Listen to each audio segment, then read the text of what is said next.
मेरो ધોરણ 12 કોમર્સમાં વિષય સ્ટેટમાં ચેપ્ટર 4 સામાયિક શ્રેણી છેલ્લે આપણે સામાયિક શ્રેણીના જે ઘટકો હતા 4 એના વિશે જોઈ ગયા। ત્યારબાદ આલેખની રીત છે જે આપણા કોર્સમાં છે નહીં, અને ત્યારબાદ બીજી જે રીત છે ન્યૂનતમ વર્ગોની રીત છે જે આપણે ત્રીજા ચેપ્ટરમાં જોઈ ગયા। એ અને બી શોધતા હતા એ જ રીતે છે। હવે અહીંયા સમીકરણ છે આપણે જોવાનું છે, ન્યૂનતમ વર્ગોની રીતમાં છે એનું નિયત સુરેખ મોડેલ અહીં આપેલું છે આપણને, જો અહીં આપેલું છે આ રીતે।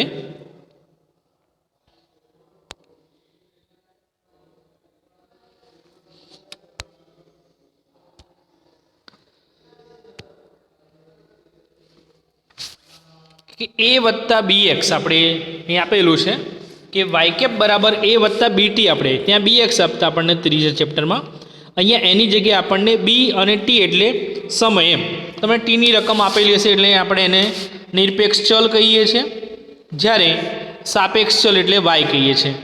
અને જે બીનું સૂત્ર અહીં આપેલું છે આ રીતે આપણને કે b બરાબર n સિગ્મા xy આવતું, આપણે એની જગ્યાએ સિગ્મા t, જ્યાં x આવતું ને આપણે જે ત્રીજા ચેપ્ટરમાં એની જગ્યાએ આપણે t લખવાનું છે, બસ સૂત્રમાં એટલો જ ફેરફાર છે। અને x બાર આવતું હતું અહીંયા, જો a બરાબર y bar minus b x બાર આવતું હતું, તો બીની બાજુમાં t બાર આવે છે એ શોધવા માટે।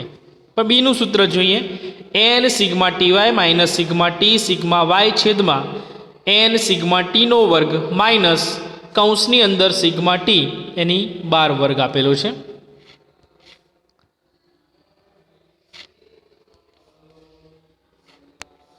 ત્યાર પછી આપણને કીધું કે n એટલે તમારે શું લેવાનું, અવલોકનોની સંખ્યા આપણે ગણી લેવાની કે કેટલી છે, અને આપણે અહીંયા સમીકરણ જે છે સુરેખ સમીકરણ કે y કેપ બરાબર a વત્તા bt એ આપણે શોધવાનું થશે। ત્યારબાદ કીધું કે એના ફાયદા અને મર્યાદા એટલે કે ગુણ અને મર્યાદાઓ અહીંયા આપેલા છે। પહેલું છે કે આ રીત સંપૂર્ણ રીતે ગાણિતિક હોવાથી ભવિષ્યના અનુમાનો વ્યક્તિને સાપેક્ષ બદલાતા નથી। પછી બીજું કે ટીની આપેલ દરેક કિંમત માટે વલણનું અનુમાન આ રીતથી મેળવી શકાય છે। ત્રીજું છે કે આપણે ટીની રકમ આપી હશે, આપણે એ લખીને આપણે એ રકમ મેળવી શકીએ છીએ, અથવા વલણનું અનુમાન એટલે કે y કેપ શોધી શકીએ છીએ। વલણની કિંમતો સમીકરણમાંથી મેળવવામાં આવતી હોવાથી વચગાળાના સમય માટે પણ વલણનું અનુમાન મેળવી શકાય છે। બીજા અને ત્રીજા વર્ષના મધ્યમાં આવતા સમય માટે t બરાબર 2.5 લઈને પણ આપણે વલણનું અનુમાન મેળવી શકીએ, એટલે કે સમય ગમે એ હોય, આપણે એવું નહીં 2 વર્ષ હોય, 3 વર્ષ, 4 વર્ષ, પણ અડધું વર્ષ હોય એટલે 2 વર્ષના 6 મહિના, તો આપણે 2.5 વર્ષ લઈને 2.5 લઈને પણ આપણે એનું અનુમાન છે મેળવી શકીએ છીએ। મર્યાદાઓમાં જોઈએ કે આ રીતથી વલણ શોધવા માટે લાંબી ગણતરી એટલે કે a અને b શોધીને બધી લાંબી ગણતરી થાય, ખાના દોરવા પડે એમ। જો વલણ દર્શાવતા વક્રનું યોગ્ય સ્વરૂપ અને તેને અનુરૂપ સમીકરણનું અન્વયોજન ન કરવામાં આવે તો મેળવેલ અનુમાનિત કિંમતોની વિશ્વસનીયતા અહીંયા ઓછી હોય, કેમ કે ગાણિતિક રીત છે, બરાબર છે, એટલે આની વિશ્વસનીયતા ઓછી છે। આલેખની રીત હોત તો આપણે એની વિશ્વસનીયતા થોડી વધુ થાય છે। હવે ઉદાહરણ નંબર 3 જોઈએ, જેમાં તમને રકમ આપેલી છે આ રીતે 2 ખાનામાં છે। ઉપર તમારે ટી ગણવાનું છે, પણ જ્યારે વર્ષ હોય ને તો તમારે ટીનું ખાનું જો અહીંયા આપેલું છે આ રીતે, તો એ પ્રમાણે તમારે ટીનું ખાનું વર્ષને આધારે વર્ષ તો લખી નાખ્યા બધા જ, પણ તમારે ટીનું ખાનું દોરવાનું, જેટલા વર્ષો એ ક્રમ અનુસાર આપણે ભારમાં લખતા ડબલ્યુમાં યાદ હોય તો સૂચકાંકમાં, તો જેટલા વર્ષ છે એની જગ્યાએ તમારે એક ક્રમ અનુસાર 1 થી 4 હોય તો 4 વર્ષ લખવાના, 5 હોય તો અહીં 1 થી 5 લખેલા છે આ રીતે, બરાબર। પછી નીચે જે રકમ છે એ વાયની છે, અથવા yt આપણે કહીએ છીએ, તો એ રકમ આપી દઈએ।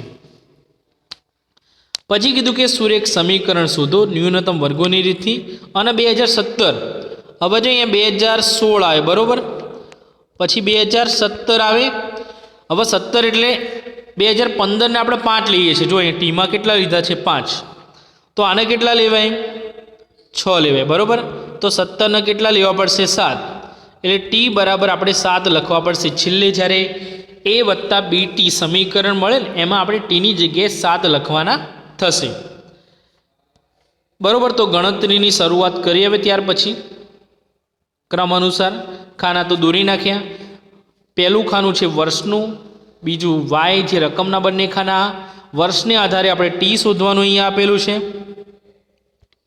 બરાબર, 1 થી 5 જેટલા વર્ષો એ ક્રમ અનુસાર લખી નાખવાના છે. ટીનો વર્ગ એટલે ટીની રકમનો વર્ગ કર્યો.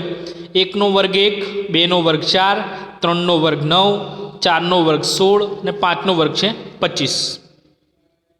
ટી વાય એટલે બીજા અને ત્રીજા ખાનાનો ગુણાકાર 31 ગુણ્યા 1 એટલે 31, 35 દુ 70, 39 ગુણ્યા 3 કરીએ તો 117, 41 ગુણ્યા 4 એટલે 164, 44 ગુણ્યા 5 એટલે 220. બરાબર, તો ટી અને વાયનો ગુણાકાર છે એ છેલ્લા ખાનામાં આ રીતે થાય છે, જેને આપણે સિગ્મા ટી વાય કહેવાનું. 55 જે આપેલા છે એને આપણે કહીએ છીએ સિગ્મા ટીનો વર્ગ. પછી આ સિગ્મા ટીની રકમ છે અને આ સિગ્મા વાયની રકમ આપી દીધી. હવે ટી બાર આ રીતે શોધી નાખવાનું છે, જે ટીના ખાનાનો સરવાળો આવે. આપણે એક્સ બારમાં હતું કે સિગ્મા એક્સ અપોન એન, તો અહીંયા ટી બાર તો સિગ્મા ટી છેદમાં એન એટલે 15/5. આ બધી સંખ્યાઓ કેટલી છે? 5 સંખ્યાઓ આપણને આપેલી છે. બરાબર, તો છેદમાં 5 આવશે એટલે ટી બાર આપણને 3 મળે છે. વાય બારમાં સિગ્મા વાય છેદમાં એન.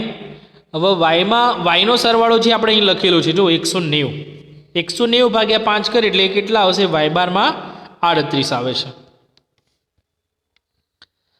ત્યાર પછી હવે જે રકમો અહીંયા આપેલી છે બીના સૂત્રમાં પહેલાં લખી નાખીએ. બીનું સૂત્ર બી બરાબર N sigma T Y minus sigma T sigma Y છેદમાં એન સિગ્મા ટીનો વર્ગ માઇનસ કૌંસની અંદર સિગ્મા ટી એની 12 વર્ગ છે, એન એટલે 5 લખવાના. પછી સિગ્મા ટી વાય એટલે આપણે જે 602 આપેલા છે આપણે એ લેવાના થશે. માઇનસ સિગ્મા ટી અને સિગ્મા વાય એટલે આપણે 190 અને 15 લેવાના છે. બરાબર, 15 ગુણ્યા 190 થાય છેદમાં એનની જગ્યાએ 5 સિગ્મા ટીનો વર્ગ એટલે અહીંયા આપણને 55 આપેલા છે, માઇનસ કૌંસની અંદર સિગ્મા ટી એટલે 15નો વર્ગ તમારે કરવાનો. હવે ઉપરનો ગુણાકાર કેટલો આવે? 30 10, 5 ગુણ્યા 602 માઇનસ 15 ગુણ્યા 190 એટલે 2850 છેદમાં 5 ગુણ્યા 55 એટલે 275 માઇનસ 15નો વર્ગ કેટલો થાય? 225. ઉપરની બાદબાકી કરી તો 160 આવે છે અને નીચેની બાદબાકી કરી તો 50. 160 ને 50 વડે ભાગતા 3.2 છે એ આપણો બીનો જવાબ અહીંયા આવે છે. બરાબર, ત્યાર પછી હવે આપણે એનું સૂત્ર અહીં લખ્યું છે વાય બાર માઇનસ ટી બાર બી ટી બાર. વાય બારમાં 38 લખ્યા, બીનો જવાબ કેટલો આવે છે? 3.2 ગુણ્યા ટી બારમાં આપણે 3 લેવાના છે. 38 માઇનસ 9.6 એટલે 28.4. એનો જવાબ આ રીતે આવે છે.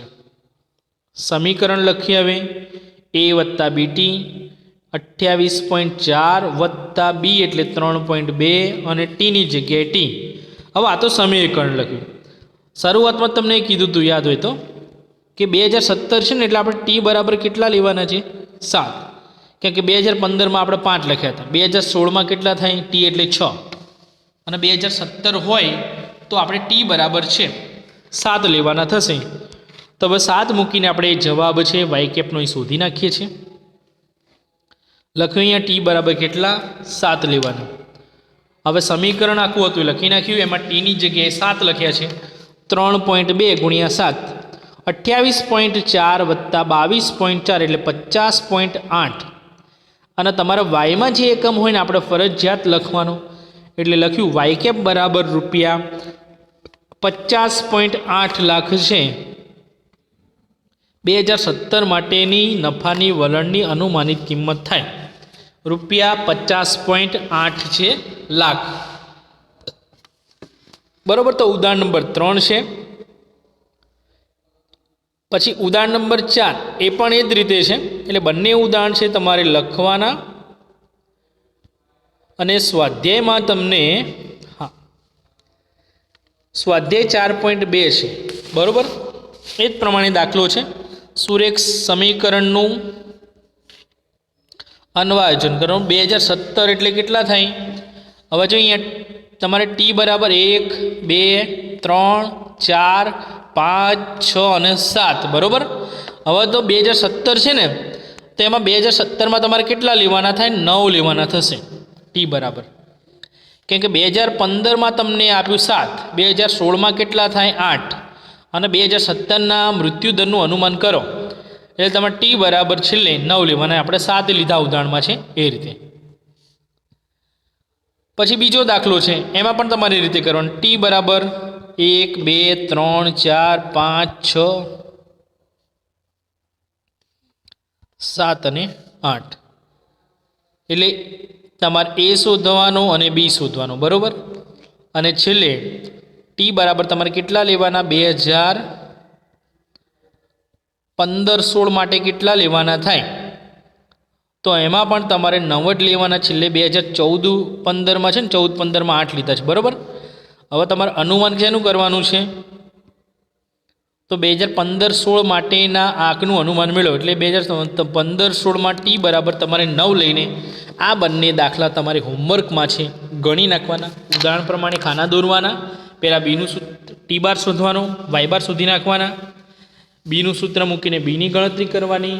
ત્યારબાદ બીનો જવાબ આવ્યા પછી એનું સૂત્ર મૂકીને એની ગણતરી કરો, સમીકરણ લખો અને સમીકરણમાં ઉપર ટી બરાબર તમારે 9 લેવાના. અને બીજા દાખલામાં પણ ટી બરાબર આપણે 15-16 માટે 9 લેવાના થશે. ઓકે.